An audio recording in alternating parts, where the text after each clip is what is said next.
Ladies and gentlemen, hosts India finally play the first game of the tournament as they take on Australia at the Chepauk Stadium in Chennai.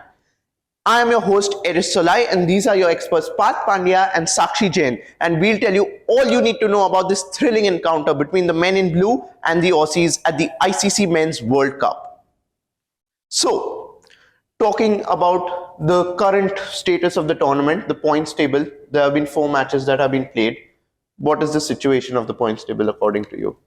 It's too early right now to take a call on exactly how the points table is showing the stats. But one thing to keep in mind is the amount of games that have been played have produced results that has also resulted in the NRR going quite up for 2 teams. One is New Zealand and then the other one South Africa that we saw yesterday. Going ahead in the tournament, maybe at the later stages where you will actually see the effect of these things. For England, it's a very bad sign that they had to face that right in the first game. But because we know the kind of team that England is, I'm sure they will have that game against some other team where they will be able to negotiate with that NRR and eventually be at a stage where that does not affect them too much. But yeah, right now, New Zealand and South Africa have a very good advantage. That's true. So anyways, talking about it, Glenn Maxwell, he took 4 hits last time they played Australia. So how do you think India will look to limit the damage he does this time round? So I feel in the recently concluded series, Maxwell, who's a part-time bowler, bowled decently, but the only difference being that the Indian batsman did not back up from attacking him. So this time the Chepauk pitch assisting him, we are looking forward to get somewhat 40 odd runs without giving him a wicket. And if we are successful in doing this, then we'll be successful in negotiating his threat and capitalizing the other Australian bowlers too. And it wouldn't be surprising if Pat Cummins uses Maxwell in the power play because that's where he has been the most effective in. That's true. That's very true. So obviously these are 2 massive heavyweights, both having extremely talented squads. What are your opinions on the squads of both these teams? So Ishan Kishan looks like a good opening partner to Rohit Sharma. He has a solid double century in ODIs. He does struggle a little against spin, but it'll be interesting to see how he overcomes that this time. That's true. And since the pitch being a spin-friendly pitch, Shreyas Iyer's selection in the team will be very evident as his ability to play spin is really good. And when we talk about KL Rahul, he has been in a great form after coming back from an injury and he has showcased very great performance against the Australia in the recent ODI and also in the Asia Cup. And having 3 spinners in the playing 11 will be very evident since it's a spin-friendly pitch. And another interesting thing will be Ashwin against the Australian left-handers because he has a very solid record against them. Yeah, that's true. So obviously another important factor is that Shubman Gill might not be in the playing 11 due to medical reasons. How does that end up impacting India? So Shubman Gill's shot will be something that we missed heavily by the Indian team this time. He has got a wide range of shots up his sleeves. His ODI form this year has been one to be looked out for and very remarkable. He has averaged 73 runs with a strike rate of 105 and he has got some amazing shots and he has got some good talent which is to be looked forward and be proud of as in the team. And this young guy has got a lot of talent. And the other point to be noted here is that even in the first game, when Kane Williamson was not going to be part of the squad, that is when Rachin Ravindra got to be a part of the team and he scored that century. Similarly, now that Gill is not into the squad and if Ishan gets the cut and Ishan then goes on and makes a very big score, that will also have a very strong effect on Kishan being a part of the squad going ahead, which is exactly the headache that now New Zealand are going to face. So I hope that even India has a similar kind of headache. Yeah, that's true. That's the type of headaches we like to have. Definitely. Yeah. So obviously coming to the head-to-head, India and Australia have played each other in the World Cup 12 times, but Australia have had the edge 8 times. But then coming to the ODI series, India in the recent series 1-1. So how does that impact the game? For India, it would be definitely a point to look at, because when they won the series that was played recently, the first two games they did not have their main match winners, and still they went on and won the first two games. But when they had Rohit Sharma, Virat Kohli, Jasprit Bumrah back in the squad, that is when they actually lost the game. So it does play on the mind, but that will not affect a lot going into the tournament, because again, it's a new day. Everyone would come with a new spirit, and that is where they will try and have that mental edge over the other team. For Australia, definitely the winning the last game was a very big booster. And going ahead, again, Australia being the world champions, we know they have always been the champions. They don't need a cup to prove that they are the champions, because they have been doing it consistently.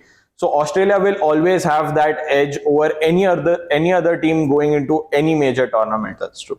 That's very true. So obviously, coming to the other team then, Australia, what would be their playing 11 according to you? So they will definitely start with David Warner. Mitchell Marsh is the other opener. They both are power hitters. They can literally take the game away in the first 10 overs. Then you have Steve Smith and Marnus.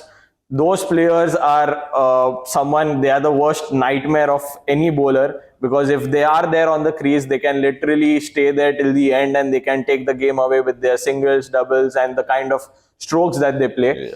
Then they have Cameron Green, wonderful all-rounder. He has proved it in the IPL as well, that how effective he is in the middle over. Glenn Maxwell, you can't rule him out. He is literally the one who can give you everything in all the departments. Then you have Alex Carey. He's a wonderful keeper to have. The only thing for Carey is that maybe when it comes to DRS is when they take a few calls that do not go their way. So that is when they actually need to take a call of who is going to decide that whether they need to take this DRS or not. Then we have Marcus Stoinis. So Stoinis we have seen him do the power hitting. Maybe we haven't seen him that much with the ball, but that is where I think they will have to use him as much as possible in the middle overs to get through that phase. And then you have the best bowlers in the world. You have Pat Cummins, you have Mitchell Starc, and then Adam Zampa. So they have a very good lineup, and it's definitely going to be a great match. That's very true. So obviously, Chepauk Stadium in Chennai, talking about the venue, it's the first game of the tournament that this stadium hosts. How does it factor into the game? So it is like the second oldest stadium in India, and it boasts a capacity of 42,000 after its renovation. So, and being it a spin-friendly pitch, it'll be a good and an advantage for the spinners. And then out of the 34 matches it has hosted, 17 have been won after batting first, and 16 remaining were won after bowling first. So it's a very head-to-head competition for both the teams, even if they bat or bowl, choose either of the two. Yeah, that's true. Very evenly matched. Yeah. So talking with regards to the pitch she mentioned, it's a spin-friendly one. So how would that factor into the game? Earlier, it did used to benefit the pace bowlers, but traditionally, then, as we have seen and as she mentioned, it has now become a spin-friendly wicket, and that is where it will not only assist the spinners, but even the pace bowlers will try and use the off cutters, the leg cutters, the knuckleball, and use it to their advantage. We have seen Dhoni particularly using spinners and the slower bowlers like Dwayne Bravo. He was literally called as an off spinner at one point of time. So that is where they will try and use that advantage of the pitch and ensure that the batsmen do not have a lot of pace to work with. So they will have to use the muscle power and then generate all the big shots that they want to play with. So obviously, talking about the fantasy segment that our viewers seem to love so much, both of you made your picks a little while ago. So would you like to share with the viewers what they are? Yeah, so David Warner will play a good game and make big runs today. If he's able to play the spinners well, he's going to have a great day. And when we talk about Rohit Sharma, he has always been a player who has played good against Australia and showcased some very good performances. And of course, when we come to Virat Kohli, he's again a player who rotates the strike very well and converts the singles into doubles and doubles into threes. And that is what we really need for today's game. And then Steve Smith being Australia's best player against spinners will surely play the anchor role today. And our next pick would be KL Rahul, him being the finisher and giving that stability to the team which they need when they are in the collapsing phase is very remarkable. And so our next pick would be KL Rahul, and we have chosen him as the wicketkeeper over Alex Carey because he has that advantage of playing on these Indian pitches and the experience he has gotten over time on these Indian pitches. And he also gives that stability to his team when they are in the collapsing phase, and he knows how to stay on the crease and score runs and take on the strike. So coming to the bowlers of the fantasy team, who would be your picks in that department? With the all-rounders, I would go ahead with Maxwell and Ashwin. Maxwell, because he will give you those runs, he'll give you the wickets, he'll give you the fielding points. Ashwin, we have seen that he has not given you points when it comes to batting. But again, the kind of wickets that he has taken whenever he comes to bowl, and that is again going to be a very, very important point going ahead in the match, that how the Australians play Ashwin, because that will decide eventually how many runs they will eventually score in that middle period. And then coming to the bowlers, you will have Stark, you will have Kuldeep Yadav. Yadav is another spinner that is again going to have a very big impact to be played in this game for the Indians. Then you have Adam Zampa, who has a wonderful record against the likes of Kohli, even KL Rahul for that matter, and Hardik Pandya.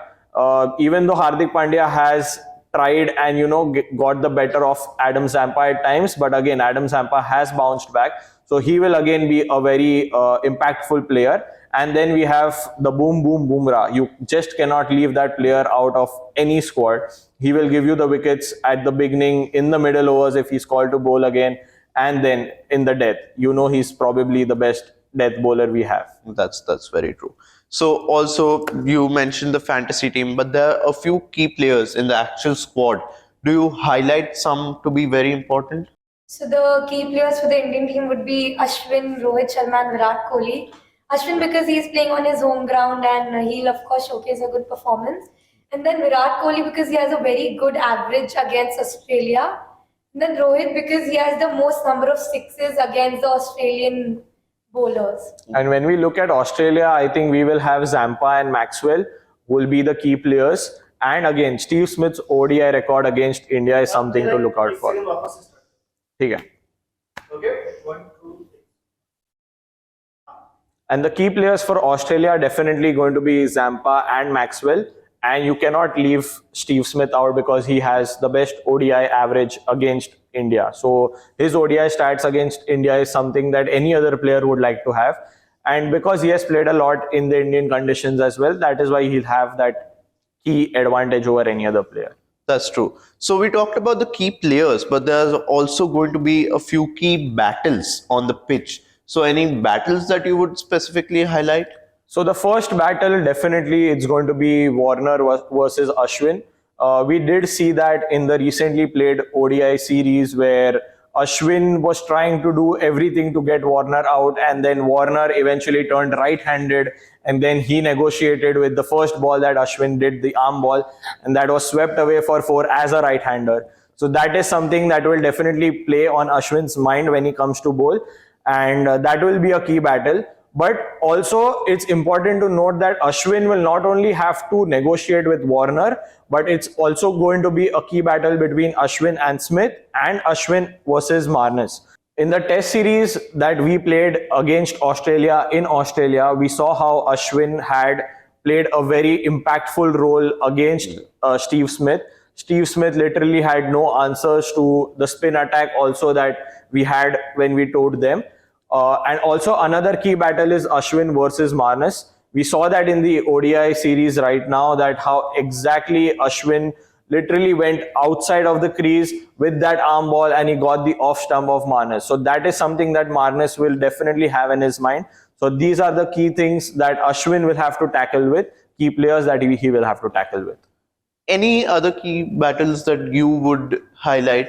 I feel one of also the most important key battle to highlight is Hardik Pandya versus Adam Zampa. So it'll be an interesting battle between these two. And in the absence of Aston Agar, Zampa has taken over his place, being Australia's leading spinner. And Hardik Pandya scored 100 runs from 71 balls against Zampa with a strike rate of 140. But he has also lost his wicket many times to Adam Zampa, thus averaging only 25.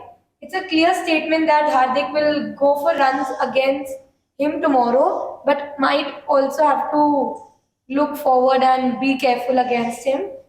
He has also a memory of hitting Zampa for three consecutive sixes at the same venue in 2017. Let's see who wins the cat and the mouse game tomorrow. That's very true. So we have had our questions for the experts, but now a question for our viewers. Which spinner do you think will be the most lethal in today's match? So there's obviously Ravichandra Ashwin, there is Ravindra Jadeja, we have Kuldeep Yadav, and then we have Adam Zampa. So you can let us know by going over to our social media at the rate IISM World on Instagram, and you can vote on our stories. Anyways, we would like to thank our viewers for tuning in for today's show. Pleasure having you here.